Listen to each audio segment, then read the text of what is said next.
ഓം ശാന്തി. മഹാഭാരതത്തിലെ വിദ്യാഭ്യാസ കാലഘട്ടത്തിലെ ഒരു ദൃശ്യം ഇന്നെൻ്റെ മനസ്സിലൂടെ കടന്നുപോയി. ദ്രോണാചാര്യർ തൻ്റെ വിദ്യാർത്ഥികളുടെ പ്രാവീണ്യത്തെ പരീക്ഷിക്കാൻ വേണ്ടി ഒരു പരീക്ഷ എടുക്കാൻ വേണ്ടി നിശ്ചയിച്ചു. അതിനുള്ളതായിരിക്കുന്ന പരീക്ഷാ ഹാള് സജ്ജമാക്കി. അന്നത്തെ ഭാഷയിലുള്ള ആചാര്യന്മാരുടെ ഹാള് പ്രകൃതിയുടെ മടിത്തട്ടിൽ ഒരു മരത്തിൻ്റെ കൊമ്പിൽ ഒരു കിളി ഇരിക്കുന്നുണ്ടായിരുന്നു. ആ കിളിയുടെ കണ്ണിലേക്ക് അസ്ത്രമേത് കൊള്ളിക്കണം, ഇതായിരുന്നു പരീക്ഷാ വിഷയം. ആദ്യം വന്നു യുധിഷ്ഠിരൻ. ഗുരു ചോദിക്കുകയാണ്, അസ്ത്രമേത് അയക്കാൻ നിൽക്കുന്ന സമയത്ത് നീ എന്തൊക്കെയാണ് കാണുന്നതെന്ന് ചോദിക്കുന്നു. അപ്പോൾ യുധിഷ്ഠിരൻ പറയും, ഞാൻ ഒരു മരം കാണുന്നുണ്ട്, ആ മരത്തിൻ്റെ കടയ്ക്ക് കുറേ ഉറുമ്പുകൾ കൂട് കൂട്ടിയിട്ടുണ്ട്, അത് ഞാൻ കാണുന്നുണ്ട്. പിന്നെ ആ മരത്തിൻ്റെ കൊമ്പുമ്മേ ഒരു കിളി ഇരിക്കുന്നുണ്ട്, ആ കിളീനെ ഞാൻ കാണുന്നുണ്ട് എന്ന് പറയും. അപ്പോൾ ആചാര്യൻ പറയും, നീ നല്ലൊരു രാജാവാൻ യോഗ്യനാണ്, എന്നാൽ ഒരു വില്ലാളി വീരനാവില്ല, നീ പൊയ്ക്കോളൂ എന്ന് പറയും. അങ്ങനെ ഓരോരുത്തരെയായിട്ട് വിളിച്ചു. ഓരോരുത്തർ അവരവൻ്റെതായിട്ടുള്ള ലക്ഷ്യങ്ങൾ പറഞ്ഞു. കാണുമ്പോൾ ചിലർ കൊമ്പ് കണ്ടു, ചിലർ കിളിയെ കണ്ടു, ബാക്കിയൊന്നും കണ്ടില്ല, ചിലർ മരം കണ്ടു. ഇങ്ങനെ പലരുടെയും ദൃശ്യങ്ങൾ പല വിധത്തിലായിരുന്നു. അവസാനം അർജുനനെ വിളിച്ചു. അർജുനൻ്റെ ഒഴിവായി.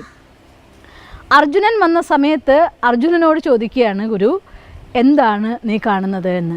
അപ്പോൾ അർജുനൻ പറയും, എനിക്ക് ആ മരക്കൊമ്പിലിരിക്കുന്ന കിളിയുടെ കണ്ണ് മാത്രമേ എനിക്ക് കാണുന്നുള്ളൂ, വേറെ ഒന്നും എനിക്ക് കാണാനായിട്ട് സാധിക്കുന്നില്ല എന്ന്. അപ്പോൾ പറയും, നീ അസ്ത്രം അയച്ചോളൂ, നീ ജയിച്ചോളൂ എന്ന് പറയുകയാണ്. ഇതാണ് ലക്ഷ്യം അഥവാ കോൺസെൻട്രേഷൻ എന്നൊക്കെ പറയുന്നത്. ലക്ഷ്യത്തിലേക്ക് മാത്രം കാണുന്ന ഒരാൾ, അവരാണ് ജീവിതത്തിൽ തൻ്റെ ജീവിതത്തിലെ ലക്ഷ്യം നേടിയെടുക്കാറുള്ളൂ. അതുകൊണ്ട് ഒരു ലക്ഷ്യം നേടുന്ന സമയത്ത് ഞാൻ ഹിന്ദിയിൽ ഒരു വാക്ക് ഓർത്ത് പോകും, കുച്ചു കുച്ചു ഖോന കുച്ചു കുച്ചു പാന എന്ന്. ഒരു കാര്യം നേടുമ്പോൾ കുറച്ചൊക്കെ നമുക്ക് നഷ്ടങ്ങളൊക്കെ ഉണ്ടാവും. ചിരിയും കളിയും സന്തോഷവും മാത്രമായി ജീവിക്കുന്ന വിദ്യാർത്ഥി ജീവിതത്തിൽ ഉയർന്ന സ്കോർ ആരും നേടാറില്ല. നല്ല മാർക്ക് വാങ്ങണമെന്നുണ്ടെങ്കിൽ കുറച്ചൊക്കെ ത്യാഗം ചെയ്ത് പഠിച്ചാലേ പറ്റുള്ളൂ. ജീവിതത്തിൽ ഉന്നതമായിരിക്കുന്ന ഒരു പൊസിഷനിലെത്തണം എന്നുണ്ടെങ്കിൽ കുറേയൊക്കെ സന്തോഷങ്ങളുടെ മൊമെൻറ്റ്സിനെ അല്ലെങ്കിൽ ഒത്തുചേരുമ്പോഴുള്ള ആനന്ദങ്ങളുടെ അവസ്ഥകളെ, കല്യാണം, കാതുകുത്ത്, ഉത്സവം, ഇങ്ങനെയുള്ള പലതിനും ത്യജിച്ചുകൊണ്ട് മുന്നോട്ട് പോകുന്ന ആളുകളെ ജീവിതത്തിൽ ഏതെങ്കിലും ഉന്നത അവസ്ഥയിൽ എത്താറുള്ളൂ. ഇനി ഉന്നത അവസ്ഥയിൽ അലങ്കരിച്ചു കൊണ്ടിരിക്കുന്ന ആളുകളോ, അവരോട് നിങ്ങൾ ജീവിതത്തെക്കുറിച്ച് ചോദിച്ചു നോക്കിയേ. ഇഷ്ടം പോലെ തിന്നുക, കുടിക്കുക, ആസ്വദിക്കുക, സന്തോഷിക്കുക, ഇതല്ലേ ജീവിതം എന്ന് വിചാരിക്കുന്ന ആർക്കും തന്നെ ഉന്നത പദവികൾ അലങ്കരിക്കാൻ പറ്റാറില്ല. അവരെല്ലാം സാധാരണമായി ജീവിച്ചുകൊണ്ട് മരിക്കുന്ന ആളുകളായിരിക്കും. അതുകൊണ്ട് സന്തോഷം എന്ന് പറയുന്നത് ഇത്തരം കൊച്ചു കൊച്ചു കാര്യങ്ങളിലാണ് നമ്മൾ കണ്ടെത്തുന്നതെങ്കിൽ ഈ കൊച്ചു കൊച്ചു കാര്യങ്ങൾക്ക് വിലയില്ലെന്നൊന്നുമല്ല. തീർച്ചയായിട്ടും ഒത്തുചേരുന്നത് ഏറ്റവും സന്തോഷമുള്ളൊരു കാര്യമാണ്. ഒന്നിച്ചിരുന്ന് ആഹാരം കഴിക്കുന്നത് വളരെയധികം സന്തോഷമുള്ളൊരു കാര്യമാണ്. ഒന്നിച്ച് സംസാരിച്ചിരിക്കുന്നത് അതിനേക്കാൾ ആനന്ദദായകമാണ്. പക്ഷേ ഇതൊക്കെ തന്നെയാണ് ജീവിതം എന്ന് വിചാരിച്ചു പോയാൽ അവർ ജീവിതത്തിൽ അധികം വൈകാതെ ആ ആനന്ദമൊക്കെ നഷ്ടപ്പെടുത്തുന്നതാണ് സത്യം. നിങ്ങളൊന്ന് ആലോചിച്ച് നോക്കിയേ. നിങ്ങളുടെ വീട്ടിൽ തന്നെ, നിങ്ങളുടെ തറവാട്ടിൽ തന്നെ ആരാണോ എല്ലാ രീതിയിലും പൊസിഷൻ കൊണ്ടാണെങ്കിലും ധനം കൊണ്ടാണെങ്കിലും അവരുടെ കർമ്മം കൊണ്ടാണെങ്കിലും ശ്രേഷ്ഠമായിരിക്കുന്ന സ്ഥാനത്ത് നിൽക്കുന്നത്, അവർ വരുമ്പോൾ അവരെ കൂടി നിന്ന് സംസാരിക്കാൻ എല്ലാവർക്കും എന്തൊരു ഇഷ്ടമാണ്. അതേസമയം എല്ലാവരുമായിട്ടും ചിരിച്ചും കളിച്ചും സമയം ചെലവഴിക്കാൻ വേണ്ടിയിട്ടാണ് ഒരാൾ തൻ്റെ ജീവിതത്തെ തിരഞ്ഞെടുത്തതെങ്കിൽ അവന് വിലയെ കൊടുക്കാറില്ല.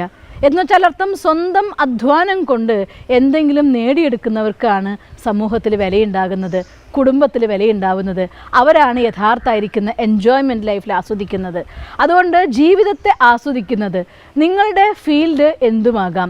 മോക്ഷമാർഗത്തിൽ സന്യാസിയായിട്ടാണെങ്കിലും ഒരു സന്യാസി അവരുടെ തപസ്സിൻ്റെ ശക്തി കൊണ്ട് മറ്റുള്ളവർക്ക് ഊർജം പകർന്നു കൊടുക്കും വിധം ശക്തിശാലിയായി എങ്കിൽ വെറും ഒരു കുഞ്ഞു വസ്ത്രം മാത്രം എടുത്ത ആ സന്യാസി വരുന്നുണ്ടെങ്കിലും അവരുടെ പിന്നാലെ എല്ലാവരും വട്ടം കൂടി നിൽക്കാറുണ്ട്. ധനം അല്ലെങ്കിൽ വസ്തുക്കൾ, വൈഭവങ്ങൾ മാത്രമാണ് ഒരു ജീവിതത്തിൻ്റെ വിജയം എന്ന് ഞാൻ ഒരിക്കലും പറയില്ല. പക്ഷേ നിങ്ങൾ തിരഞ്ഞെടുക്കുന്നതായിരിക്കുന്ന മാർഗം എന്തോ അതിൻ്റെ പരിപൂർണത, അതാണ് നിങ്ങളുടെ സമ്പാദ്യം എന്ന് പറയുന്നത്. ആ കാര്യത്തിൽ നിങ്ങൾ എക്സ്പെർട്ട്നെസ് കൈവരിക്കാമെങ്കിൽ, ആ കാര്യത്തിൽ നിങ്ങൾ ഉയർന്ന തലത്തിലെത്താമെങ്കിൽ തീർച്ചയായിട്ടും ലോകം നിങ്ങളുടെ വാക്കുകൾക്ക് വേണ്ടി കാതോർക്കും. അതുകൊണ്ട് നിങ്ങൾ ഏതെങ്കിലും നിങ്ങളുടെ ജീവിതത്തിൻ്റെ ലക്ഷ്യത്തിന് തിരഞ്ഞെടുക്കുകയും അത് ഇന്നതാണ് എന്ന് നിശ്ചയിക്കുകയും, ഞാൻ ഒരിക്കൽ കൂടി പറയുകയാണ്, ഞാൻ കുട്ടികളുടെ അടുത്ത് അവരുടെ ലൈഫിൻ്റെ എയിമിനെ കുറിച്ച് നിശ്ചയിക്കാൻ പറയുമ്പോൾ പുതുതായിട്ട് ജോലി തുടങ്ങുന്ന ആളുകളുടെ അടുത്ത് അവർക്ക് വേണ്ടതായിരിക്കുന്ന പൊസിഷനെ കുറിച്ച് നിശ്ചയിക്കാൻ പറയുമ്പോൾ, അല്ലെങ്കിൽ ബിസിനസ്മാൻമാരുടെ അടുത്ത് എന്താണ് നിങ്ങളുടെ ജീവിതം എന്ന് ഓപ്ഷൻ ചോദിക്കുന്ന സമയത്ത് എനിക്കൊരു ബിസിനസ്മാൻ ആവണം, എനിക്കൊരു സിംഗർ ആവണം, എനിക്കൊരു ഡാൻസർ ആവണം, ഇങ്ങനെ ഒറ്റ കാര്യങ്ങളെ പറയാൻ വളരെ എളുപ്പമാണ്. അതുകൊണ്ട് നിങ്ങൾ ഒരിക്കലും ആ പെർഫെക്ഷനിൽ എത്തിച്ചേരില്ല. ഒരു സിംഗർ ആണെങ്കിൽ എനിക്ക് ഏത് ടൈപ്പ് മ്യൂസിക്കിലാണ്, ഏത് ടൈപ്പ് സിംഗിങ്ങിലാണ്, പാട്ടിലാണ് ഞാൻ എക്സ്പെർട്ട് ആവേണ്ടത് എന്ന് നമ്മൾ നിശ്ചയിച്ചിരിക്കണം. ഒരു നല്ല വരയ്ക്കുന്ന ആളാണെങ്കിൽ എനിക്ക് ഏത് ടൈപ്പ് പെയിൻറ്റിങ്ങിലാണ് എനിക്ക് എൻ്റെ എക്സ്പെർട്ട് ആവേണ്ടത് നിശ്ചയിച്ചിരിക്കണം. ഒരു ബിസിനസ്മാൻ ആണെങ്കിൽ എൻ്റെ ബിസിനസ് ഏതൊക്കെ തലങ്ങളിൽ ഏതിൽ എക്സ്പെർട്ട് ആവണം എന്ന് നിശ്ചയിച്ചിട്ടുണ്ടായിരിക്കണം.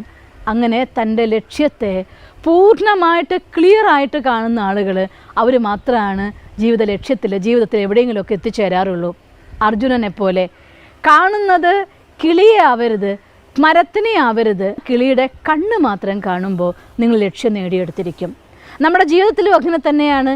ഈ ജീവിതയാത്രയിൽ എനിക്ക് ഇന്നതാണ് ഞാൻ കൈവരിക്കേണ്ടത് എന്ന് നിശ്ചയിക്കുകയും അതിനെ തൻ്റെ ഓരോ നിമിഷത്തിലും കാണുകയും തൻ്റെ സങ്കല്പം, വാക്ക്, കർമ്മം, എൻ്റെ എല്ലാ വിധത്തിലുള്ളതായിരിക്കുന്ന എല്ലാം നിങ്ങൾ അതിനു വേണ്ടി സമർപ്പിക്കുകയും ചെയ്യുമ്പോൾ ആ സമർപ്പണം തീർച്ചയായിട്ടും നിങ്ങൾക്ക് ഒരു സമ്പൂർണ്ണ വിജയത്തിൻ്റെ ആധാരമായിട്ട് മാറുക തന്നെ ചെയ്യും.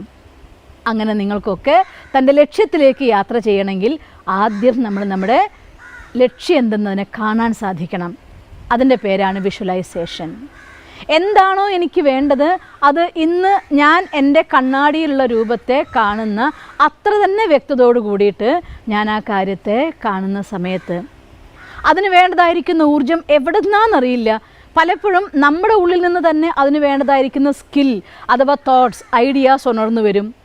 പലപ്പോഴും നമ്മുടെ ഉള്ളിൽ നിന്ന് പുറപ്പെടുന്നതായിരിക്കുന്ന വൈബ്രേഷൻസ് അതിന് നമ്മളെ സഹായിക്കുന്ന രീതിയിലുള്ള ആളുകളെ നമ്മുടെ അടുത്തേക്ക് കൊണ്ടുവരും. അതിന് വേണ്ട വസ്തുക്കളെ നമ്മുടെ അടുത്തേക്ക് കൊണ്ടുവരും, സാഹചര്യങ്ങൾ നമ്മുടെ അടുത്തേക്ക് കൊണ്ടുവരും. പക്ഷേ കണ്ടീഷൻ കാണുന്നുണ്ടായിരിക്കണം എങ്കിൽ മാത്രം. അതുകൊണ്ട് എപ്പോഴാണോ അർജുനൻ പക്ഷിയുടെ കണ്ണ് കണ്ടത് അതുപോലെ ജീവിതത്തിൽ വേണ്ടതെന്തെന്ന് നിശ്ചയിച്ച് വ്യക്തമായി ഉറപ്പിച്ച് മനസ്സിലാക്കിക്കൊണ്ട് മുന്നോട്ട് പോകൂ.